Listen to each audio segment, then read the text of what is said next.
Sinan Canan 1972 yılında Türkiye'nin Ankara şehrinde dünyaya geldi.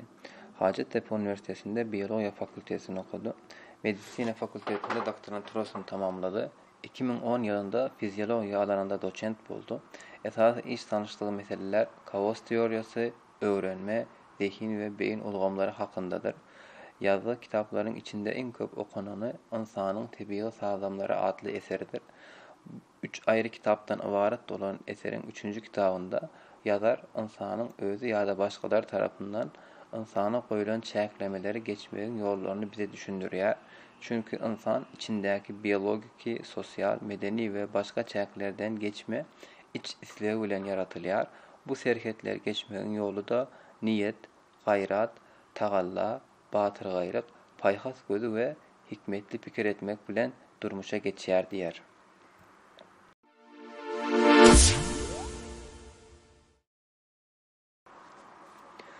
İnsan kanagatlanmayan bir candardır.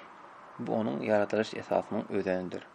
Karnı doyan wagty etrapda hop awanmasy we can sağlygynda yerinde bolsa, insanoğlu rahat oturup bilmeýär we köplenç täze bir zatlaryň gözlegine çykýar. Öz-özüne sorup edilmedik zady etmegiň ýollary hakynda pikirlenip başlaýar. Töwekkelçilik edýär, synanşýar, şowsuz bolýar, gaýtadan synanşýar we özüniň de habary bolmadan hem dünýäni hem de özüni ädim-ädim üýtgetýär. Biz bir şahsiýet hökmünde jemgyýetde ýaşanymyzda aýdyň bir akym ýa-da akyş içinde bolýarys. Bu akym tutuş jemgyýeti herekete getirýän umumy ynançlaryň, gymmatlyklaryň, käbir zeruri gurallary kabul etmegi we däp desturlaryň bizi herekete geçirýän çylçyrymly bir güýçüdür. Adamyň keskitlemesi nämedir? Sinan Canan'a göre adam karnı doyanda kıyınçılık töretýän ýeketäk candardır. Adamlar ýaşadykları durmuşda diňe şükürsüz däldirler. Onuň üstüne elmydama elinde bolandan has köp zady isleýän barlyklardır. Esasy ýaşaýyş şertleriniň başyndan gelen diri galmak baradaky aladalary guturan soň insanyň adyndan durmuşyň manysy bilen gyzyklanyp başlar. Ölüm bize gelmezden olal insan öz edip biljek zatlaryny hyýal edip gözüne getirip bilmeýär. Elindäki mümkinçilikleri näçe uly bolsa da baştan geçirip boljak başka alternativ tejribeleriň çäksizligini göz ýetiren soň hemişe ýüregine hasam tolgundurýan täze gözlegleriň izine düşýär. Kıskaça aýdanynda hemmeňiziň beşiňiz ýaly adam geň bir barlykdyr. Bu geňlik diňe belli bir topara mahsus ýaly görünse-de bilişiňiz ýaly beýle däldir. Hemmämiziň içinde bir ýerde rahatlygyň bize rahatsyzlyk berdigi bir ýagdaý bardyr. Bu durmuşda başga bir zat gözleýän wagtymyz garşymyza hemişe çykar. Sebäbi rahatlyk hakykatdanam özümizi oňaýsuz duýmaga başlatar. Munyň esas sebäbi insanyň esas sağlamlarynyň rahatlyk üçin döredilmezliginde ýatýandyr.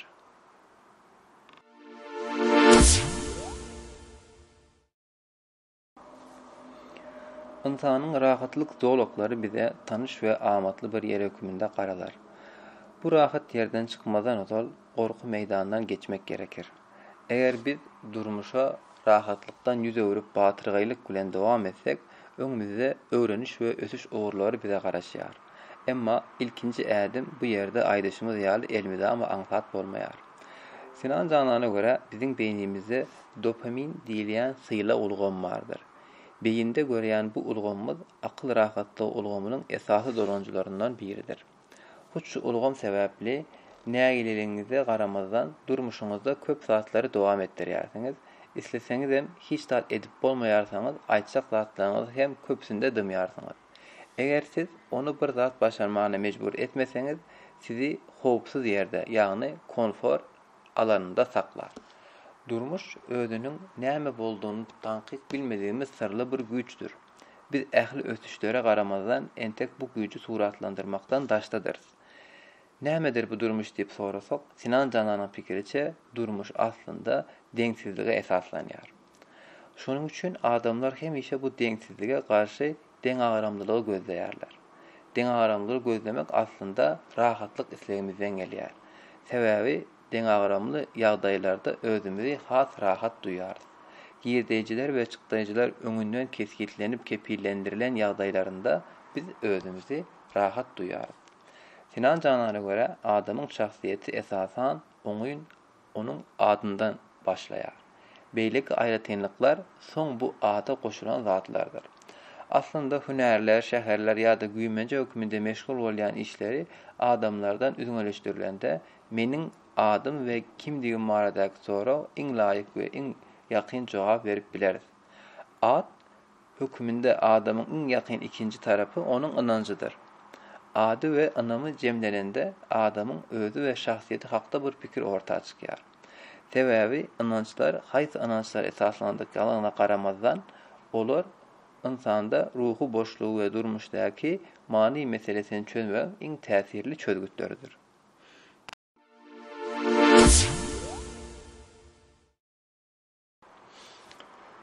İnsan aňy diňe soraw jogap bermek ýa-da peýdaly bilen ziýanlyny bir-birinden tapawutlandyrmak ýaly öwrenme ýollaryndan ibarat bolman, ondan has uly we gaty çylşyrymydyr. Abstrakt manada pikirlenmek okuýgy diňe ýeketäk insanda bardyr. Sinan Canan'a göre ynançlar durmuş üçin many gabydyr. Ynamlar bu çylşyrymly we keseki dünýäde barlygymyzyň manysi üçin bizde bir esasy döretýär. Ynamlar bizi ýalňyzlygymyzdan, barlygymyz barada aladalarymyzdan we ölüm gorkusynyň getirýän depressiýalar netijesinden goraýar. Belki şonuň üçin hem dindarlygyň köpüsi ölümden has köp imanyny ýitirmek mümkinçiliginden gorkýar. İnsan manysy wajyp zerurluk bolup onu ýitirmek köpler üçin durmuş bilen gabat gelmeýän akyl bulanmajarlygyny döretýär. Adamlaryň ynançlary tanqid edilmez bir meseledir. Ynançlary tanqidlap bilmersiňiz. Tanqid pikirleri we pikirleri akyl we logika arkaly barlamak we baha bermek proseslerine esaslanýar. Şeýle de bolsa ynançlar köplenç pikirlere we synlara esaslanmaýar. Munyň tersine ynançlaryň netijesinde pikirler, düşünjeler we özüni alyp baş ygtyarlyklar ortağa çykyp bilýär. Bu ortağa çykan pikirler tanqid edilip bilinär.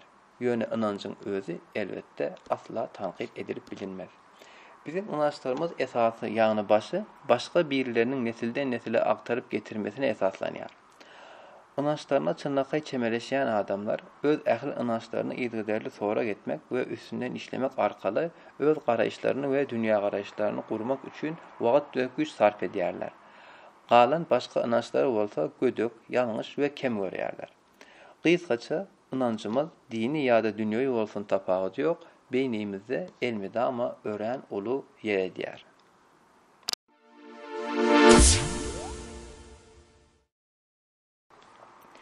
Sinan Canan'a göre beynimizdäki redaktlar ynançlar bilen işleýär. Ynançlar beýleki tarapdan men diýilýän zatyň çäklerini has berk belleýän esasy ulgamlardyr. Olar bolmasa men diýýän bir zatdan söz etmek mümkin däldir. Başga bir tarapdan ynançlaryň üýtgemegi, ösmegi we çuňlaşmagy bilen bizi üýtgetýän we östürýän öňüli bölegimizdir. Başgaça aýdylanda özümizi üýtgetmegiň iň gysga usuly özümüz daşarky dünýä we bu barlygyň manysy baradaky ynançlarymyzy gözden geçirmek we durmuş tejribemiz bilen has goşadylmadan barlamakdyr. Bu insanyň soňky demini çeli dowam etjek tükeneksiz bir işdir. Sinan Canan'a göre edip biljek zatlarymyzyň aňyrsyna geçmek üçin özümüziň kimdigimizi bilmeli bolarys. Şonuň üçin men diýilýän, meni emele getirýän zatlaryň nämedigine seretmek gerekdir. Bu ýerde adyň we ynançyň meniň iň esasy elementdigini kabul edip bu şahsiýetiň nähili emele gelendigine seretmek gerekdir. Men diýen zadymyz aslında bize berilen türlü häsiýetlerden durýar we bularyň köpüsini sorawsuz biz kabul edýäris. Bu ýerde geň galdyrjy zat ýokdur. Sebäbi dünýä inenmizde näme etmelidigini bilmeýän ýeketäk organ bolan beýnimiziň bir ýerden öwrenmeye başlamak üçin insana käbir serhetler zerurdur.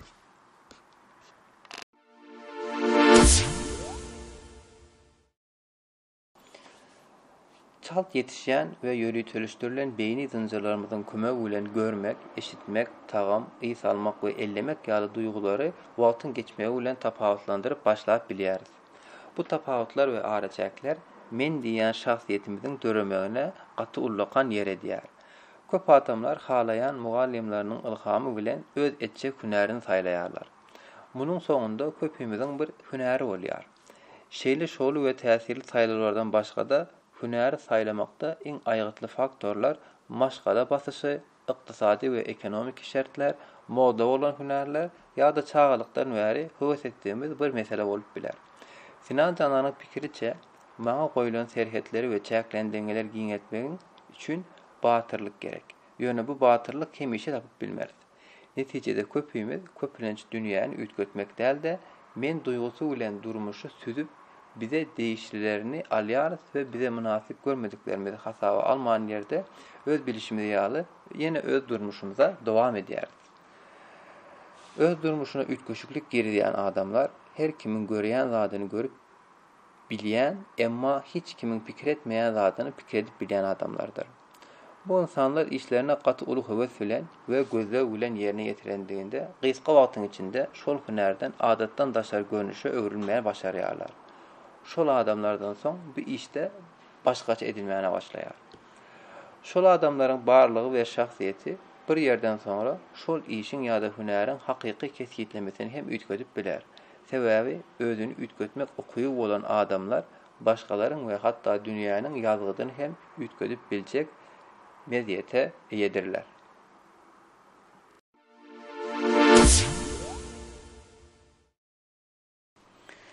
Sinan Cananyň pikiriçe, insanyň öz araçaklyklaryny geçmegi diňe bir zehinli adamlar üçin berilen ilahy bir sowgat däldir. Muny ýöneköy hasap bilen adamlar hem başaryp bilýärler. Akym, döredüçilik we anormal pikirlenmek ukyplarynyň iň ýokary derejesine ýetýän geň akyl ýagdaýydyr. Akım, mehanizmi gündelik durmuşunda akıl fonksiyonunun köpüsünü esas rol oynayan beynimizdeki nörohimiki zincirlerin gızıklı birleşmesinin işlemegi bilen yüze çıkýar. Akım, yani akış ýagdaýynyň döremek üçin käbir şertler vardır. Birincisi ösýän gurşaw, ikincisi rahatlyk zorlugyndan çykmak endigi, üçüncüsü motivasiýa, dördüncüsü tejribe toplamak, beşincisi töwekkilçilik etmek, altıncısı çır-çırımlı meseleler bilen iş çalışmak, yedincisi hıcıvlılık, sekizincisi ise pesperdeliktir. Buların arasında gızıklı umumi nokta hükümünde yukarıda belirlep geçen zatlarımıza yeten ve adattan daşar üstünlükler bilen meşhurluk kazanan adamların hem mesleğen yağlı yukarı derecede küçük övünlü bir insan olýarlar.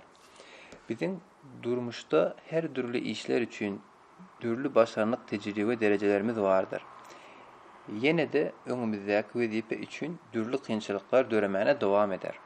Mysal üçin köp ustalygymyzyň bolan bir mowzukda ýöneköy iş bilen meşgul bolan bolsak, akyl we beden taýdan rahat duýarys. Başga bir tarapdan başarylymyzyň we tejribemizin az bolan bir meselede kyn mesele bilen ýüzüýüz bolsak, tebii bir ýagdaýda bizde alada ýa-da aralanma duýgusy döräp başlar.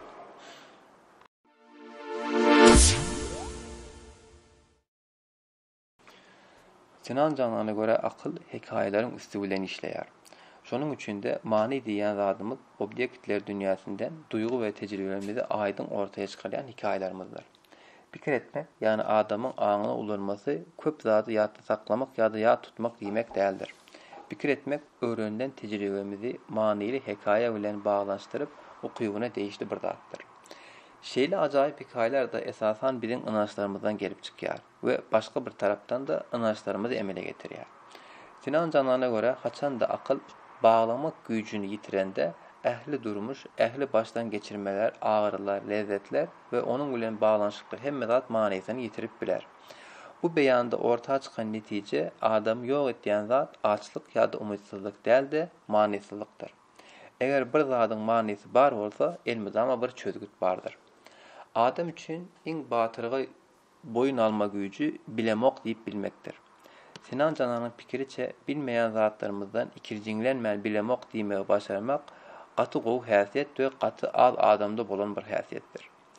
Pesperliligiň açary bilmeýän zatlarymyzda bilmediğimizi aýdyp bilmekdir. Bilmedim diýip bilmek, insana öwrenmegiň kapysyny doly açar. Bilmedim diýip biljekler aslında bilesim gelýär diýmek isleýänlerdir. Bilýärin diýenleriň aglabasy bolsa, indi öwrenjek zadym ýok diýmek isleýänlerdir. Sinan Cananyň pikiriçe, adama verilen iň güýçleriň biri entek gelmedik geljegi göz öňüne getirmek we doğru tahmin etmek kuybudur.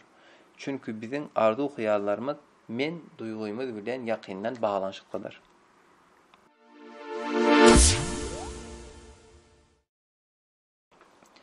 Sinan Canan'ın pikiriçe insanın özünde bolan käbir kemçiliklerini ütküdip bilmesinin açarı niyet, tagalla, yani gayrat ve batırlıkda ýatýar.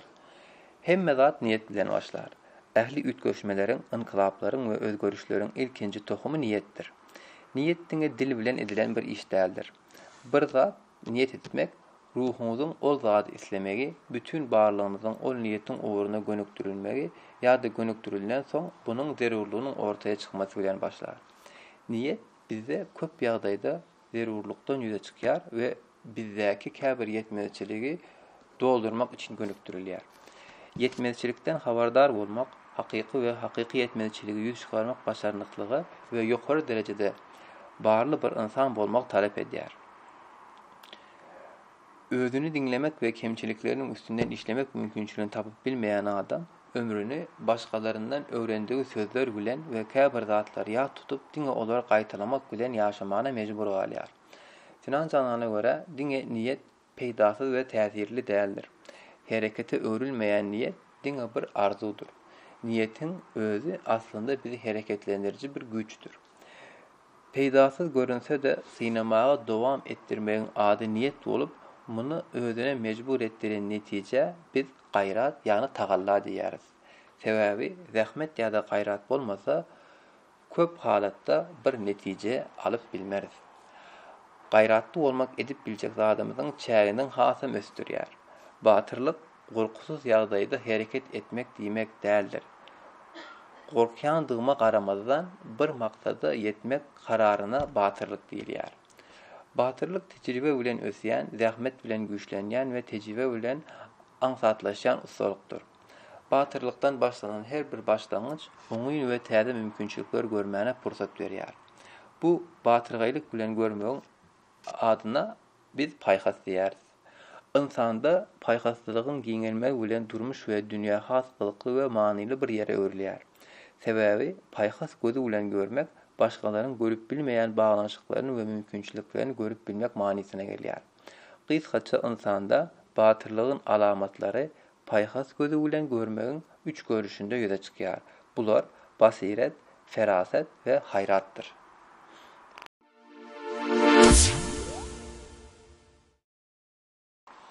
Paýhas we hikmet bilen ýola çykan adamlara öz gitýän ýolunda ýol belet ýa-da ýol bilgisi gerek bolmaz.